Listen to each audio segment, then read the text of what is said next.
So when you picture the FBI, you probably have like a very specific image in your head. It's, that classic cinematic moment. Oh, sure, the agent's kicking down the door. Right. Agents in those navy blue windbreakers with the bright yellow letters on the back, flashing a badge, maybe analyzing a crime scene behind yellow police tape. Is a very powerful, very action-oriented visual. I mean, we are really conditioned to think of federal law enforcement as this entirely self-contained, purely operational force. Like they just exist to catch the bad guys. Exactly. But today, we're going to look behind that yellow tape and, well, behind those windbreakers. We are looking at the massive, invisible corporate machinery that actually keeps the Bureau running. Yeah, the stuff you definitely do not see in the movies. For sure. For this deep dive, we are analyzing a stack of internal government procurement documents. Specifically, we've got our hands on requests for information, or RFIs, from two completely different eras of the FBI. Right. There's one from late 2021 and then a brand new one from 2026. And I have to say, these documents are such a rare window into the actual reality of modern intelligence. I mean, they detail the FBI's search for external private contractors to handle just an incredibly wide array of tasks. We're talking about everything from, basic financial analysis to highly complex specialized intelligence data processing. Yeah, it's huge. So our mission today is to extract the hidden story buried in these bureaucratic files. We want to understand how a massive intelligence agency, and we are talking about an organization with over 30,000 employees, how they rely on a highly classified shadow workforce of private contractors just to function. Just to get through the day-to-day, really. Right. And crucially, we want to look at how the requirements for that shadow workforce are rapidly evolving. Okay, let's unpack this. So to really understand where the FBI is going, we kind of have to look at the baseline they established a few years ago. In November 2021, the FBI issued an RFI for what they call the APSS Blanket Purchase Agreement. And APSS stands for Administrative and Professional Support Services, right? Exactly. And, when you look at that 2021 request, what really stands out is just the sheer scale of the outsourcing. Oh, I was looking through it, and the scale jumped out at me immediately. They were asking private contractors to fill a staggering 33 specific labor categories. 33 distinct types of administrative and management roles. Yeah, and all of it falling under this one specific government classification. The document lists NAICS code 541611. Right, the NAICS code. And, for anyone listening who isn't deep into the weeds of government contracting, NAICS, the North American Industry Classification System, is basically the government's way of categorizing capitalism. Every business activity gets a code. It's how they keep track of what they're actually buying. Exactly. And that specific code, 541611, designates administrative management and general management consulting services. Right. But the tasks the FBI was outsourcing under that code just ranged wildly. I mean, they wanted private contractors to handle change management, strategic sourcing, business process transition. Even communication and training. Yeah. Policy and governance development, too. It's wild because it reads less like an intelligence agency's needs and much more like, a menu of services you would buy from a major corporate consulting firm. Which is exactly what confused me at first. I read this and I instantly think of, a Formula One team. Oh, that's a good analogy. Right. The FBI agents, the ones with the badges and the guns, they are the drivers in the cars. But they can't actually win the race without the pit crew. Right. The contractors are the ones changing the tires, checking the telemetry, analyzing the track data. Exactly. But here's the piece I just don't quite get. Why does an agency with over 30,000 employees need so much outside help just to manage its own internal business processes? You'd think they'd have that covered. Right. Shouldn't an organization that massive have its own dedicated change management people actually on the payroll? Well, what's fascinating here is that this reveals a fundamental truth about government intelligence operations. The FBI's core mission is law enforcement and national security. They are built to protect and defend the United States against terrorist and foreign intelligence threats. Sure. Their core competency is not, corporate category management or optimizing business process transitions. So they are built to catch spies, not to design HR workflows. Precisely that. And the 2021 document is very upfront about the environment they operate in. Because of the high public profile of the FBI, they face this intense, just relentless scrutiny. Yeah, everybody's watching them. Always. They're constantly being watched and audited. I mean, internally, they answer to FBI executive management, Yeah. but externally, they answer to the Department of Justice, the Office of the Director of National Intelligence, which oversees the entire intelligence community, Wow. and the Office of Management and Budget, the people who watch the federal wallet. Plus, you have the Inspector General and various congressional oversight committees. That is an unbelievable amount of bosses to keep happy. It is a crushing amount of oversight. Excellent. Every single dollar spent and every process implemented has to be completely justified. Right. So to ensure they are operating effectively and appeasing all those oversight bodies, these 2021 documents show the FBI operating very much like a massive Fortune 500 corporation. They require these specialized external consultants to come in, map out their workflows, and optimize them so the actual sworn agents can focus solely on the mission. That makes sense. But because the FBI is locked into this cycle of hyper-scrutiny, the expiration of any of these major contracts creates, like, a massive vulnerability. Oh, absolutely. The documents state the 2021 APS agreement officially ends on April 17th, 2027. And obviously, the FBI can't just let the contract lapse. No, they'd grind to a halt. Right. They can't suddenly lose their entire administrative pit crew overnight, so that forced them into a pivot, which brings us to the present day. Yeah, to prepare for that 2027 contract cliff, the FBI released a new RFI on March 17, 2026. And this is for the SWIFT Blanket Purchase Agreement. SWIFT, which stands for Strategic Workforce for Intelligence, Finance, and Technical Administration. Right. And the turnaround for companies wanting to bid on this is incredibly tight. Responses for SWIFT are due by April 3, 2026. Just a few weeks. But I want to look at the differences between the two documents because in 2021, they wanted 33 labor categories. But in 2026, they radically shifted the request. They dropped down to just 16 categories. Cut it by more than half. Yeah.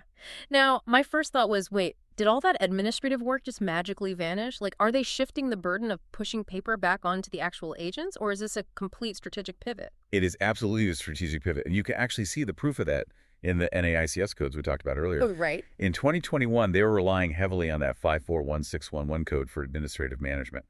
But in the 2026 SWIFT document, they explicitly expanded the scope of the work by adding a brand new code, NAICS 541990. I actually looked that one up. It covers all other professional, scientific, and technical services, which seems like a massive catch-all for anything highly technical. It really is. So why the sudden shift from management to science and tech? Because the threat landscape has changed fundamentally in 5 years. I mean, when you look at the required capabilities in the 2026 document, the focus is now hyper-specific. They aren't really asking these contracting firms about their basic change management methodologies anymore. Right. They are asking firms to describe their methodology for analyzing unstructured data. Let's pause on that term for a second, just for the listener. Unstructured data. We aren't talking about, like, neat little Excel spreadsheets with names and addresses, right? Far from it. Unstructured data is the messy reality of the modern digital world. We are talking about massive, completely disorganized volumes of audio files, raw satellite images, intercepted video feeds. Social media dumps. Exactly. Social media, cell phone extractions. I mean, think about the sheer volume of digital exhaust you produce in a single day. Every text, every Ring camera video, every GPS ping. Now imagine the FBI trying to hire private contractors to sift through petabytes of that exact same kind of raw data, but for millions of targets. It's overwhelming. And they explicitly want these contractors to use that unstructured data to identify emerging threats. Yeah, and the pivot is just as dramatic on the finance side.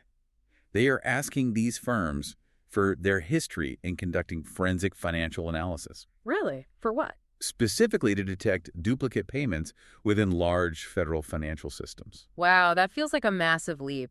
Going from wanting generalists who can, streamline an office workflow to wanting deeply specialized tech analysts who can untangle complex federal accounting systems to ensure audit trail integrity. It's a huge leap. And it shows an agency recognizing that they can't organically grow all the talent they need within a traditional law enforcement framework. I mean, a sworn agent goes through Quantico, they learn firearms, they learn interrogation, they learn federal law. Right, they're cops. Fundamentally. Exactly. They don't necessarily spend 4 years getting a PhD in machine learning or forensic accounting. So the FBI is buying those deeply technical capabilities from the private sector to supplement the agents. But this strategy has to create a massive logistical bottleneck. I mean, you can't just put an ad on a job board, hire a brilliant data scientist out of Silicon Valley and sit them down in front of the FBI's classified unstructured data or their sensitive financial records. Oh, definitely not. The barrier to entry is astronomically high. I mean, it filters out probably 99% of the tech industry. Let's walk through the extreme security requirements outlined in the 2026 document, because this blew me away. Yeah, let's do it. First of all, the contracting firm itself must possess a top secret facilities clearance, or TSFCL, Right. which means the company's actual physical buildings and their corporate leadership have been vetted by the government. Yep. And then the individual personnel are going to be accessing highly sensitive government enclaves. The RFI specifically names systems called FBNet and UNet.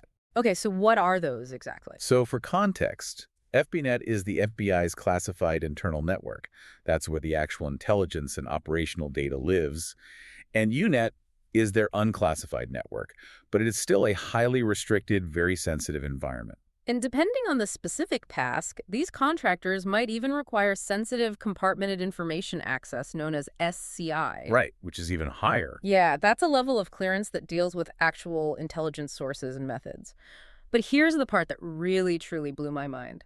The document explicitly warns that contractor personnel are subject to FBI-administered polygraph examinations at the government's discretion. Oh yeah, the polygraphs. And they specify these can happen at any time during the task with zero notice. I mean, think about the psychological reality of that for a tech worker. You aren't just writing code or running financial models in a nice office with free snacks. Right. You are doing it knowing that on any given Tuesday, you might be pulled into a room, hooked up to a machine, and interrogated about your personal life, your finances, and your foreign contacts. It's intense. That alone completely changes the psychological profile of the kind of employee a contractor can even hire for this work. I was trying to come up with an analogy for this, and it really is like a unicorn hunt. Yes. It is incredibly hard in the private sector just to find a brilliant tech analyst who understands how to process unstructured video data at scale.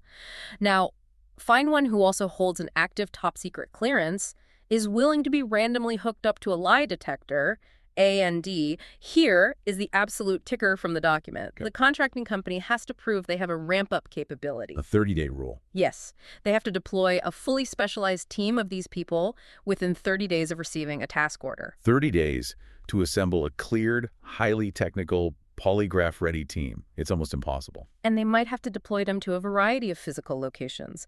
The document lists Redstone Arsenal down in Alabama, the CJIS division. Right, the Criminal Justice Information Services hub in West Virginia.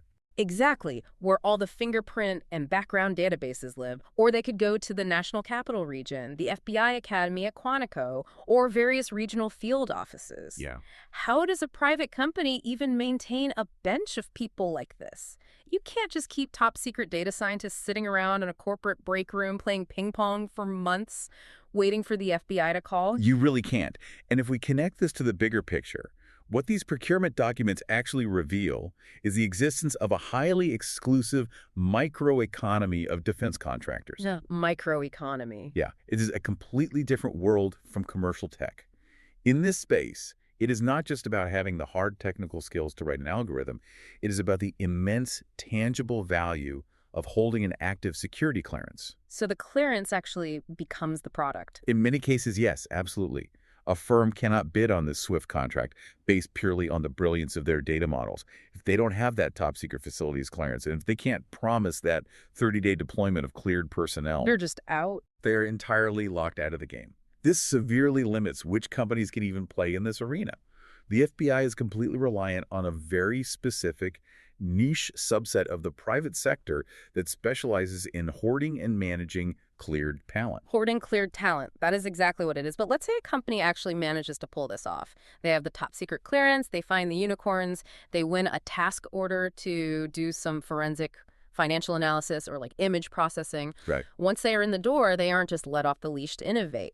The 2026 SWIFT document outlines a relentless, almost suffocating bureaucratic paper trail. Well, this goes right back to that intense scrutiny and oversight we talked about from 2021. The Inspector General and Congress are always watching, and the FBI just passes that pressure directly onto the contractors. Yeah, they really do. The RFI outlines a strict list of deliverables, clinically labeled D0001 through D0008. For instance, just 15 days after a task order is awarded, the contractor has to submit a personnel list. Right. And then the government gives itself up to 5 business days to approve or reject that list. So even after you jump through all the hoops to win the contract, the FBI maintains total veto power over exactly which human beings are sitting at those desks doing the work. Exactly. Then you hit the monthly grind. Monthly status reports and monthly financial reports are due by the 15th of every single month. They even have to submit a transition out plan 30 days before the contract period ends. It's a lot of paperwork. It is. But the deliverable that really caught my eye, the one that seems to contradict the whole point of hiring tech experts, was D00005. Ah, the software one. Yes. It covers databases, tools, and software applications.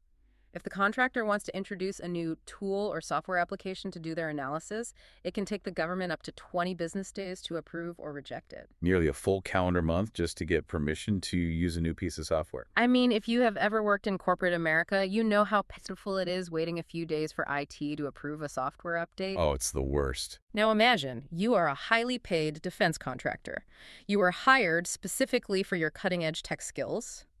You are sitting at a desk at Redstone Arsenal trying to analyze a massive dump of unstructured video to find a threat. But you can't install the open source Python library you need to do it. You're just stuck. You just have to sit there for 3 weeks waiting for a committee to approve it. Doesn't this level of micromanagement stifle the exact technological innovation the FBI is trying to buy with this 2026 pivot? Well, this raises an important question about the fundamental friction in government contracting. It is the eternal, exhausting balance between agility and accountability. Right. To a tech company, waiting 20 days for software approval feels glacial. It feels like you were completely stifling innovation. But you have to look at it from the FBI's perspective. Which is what? Introducing a new, untested software application into FFman or UNet introduces massive cyber risk.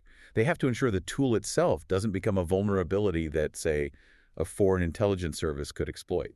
Okay, that makes sense. You can't compromise the classified network just to process a video file faster. The security of the enclave has to come first. Exactly. Furthermore, while the reporting seems incredibly tedious, submitting those status and financial reports by the 15th of every month, they are absolutely critical for survival. How so? Because the document specifies that the task orders will be labor hour, time and materials, or firm fixed price. When a government agency uses time and materials or T&M contracts, the risk is entirely on the government. Yeah. You are paying for the contractor's time, regardless of the ultimate outcome. So if a contractor takes a week to solve a problem, or if they take a month because they're sitting around waiting for software approval. The taxpayer is footing the bill for every single hour that you're sitting at that desk. Wow. Exactly. So those relentless monthly deliverables are the mechanism the FBI uses to prove to its internal executives, to the OMB, and to those congressional oversight committees that taxpayer money is being managed effectively. They need a paper trail. They need a pristine, unassailable paper trail to justify the continued existence of this shadow workforce. Without the micromanagement, the funding gets cut and the work just stops. It is the ultimate cost of doing business with the federal government. You get access to the massive lucrative contracts, but you have to show your math, justify your personnel, and beg for software approvals every single month. Yep, that's the trade-off. So what does this all mean for you listening to this right now? I think it means that our fundamental understanding of how national security functions really needs to expand far beyond the uniform. Definitely. The next time you see a news story about a major FBI operation, maybe they dismantled a complex multinational financial fraud ring, or they used advanced video analysis to track down a terror threat before it happened, you now know that there is a vast invisible network making that headline possible. There are private, polygraph-tested contractors sitting in a secure facility at Redstone Arsenal or their national capital region, operating under strict monthly deliverables, analyzing terabytes of unstructured data just to give the sworn agents the leads they need to kick down the door. The operational capabilities of the United States government are intrinsically, permanently tied to the specialized capabilities of the private sector. You can't separate them anymore. Which leaves us with a fascinating final thought to mull over. If a federal intelligence agency relies this heavily on private companies for its core analytical and financial infrastructure, Right. if they literally cannot process their own raw threat data or audit their own financial systems for duplicate payments without issuing an RFI for outside tech help, Yeah. and if they require these private citizens to hold top security clearances and be ready to deploy to secure enclaves at a moment's notice, where exactly does the government end and the private sector begin? When the door finally gets kicked down, who really built the boot?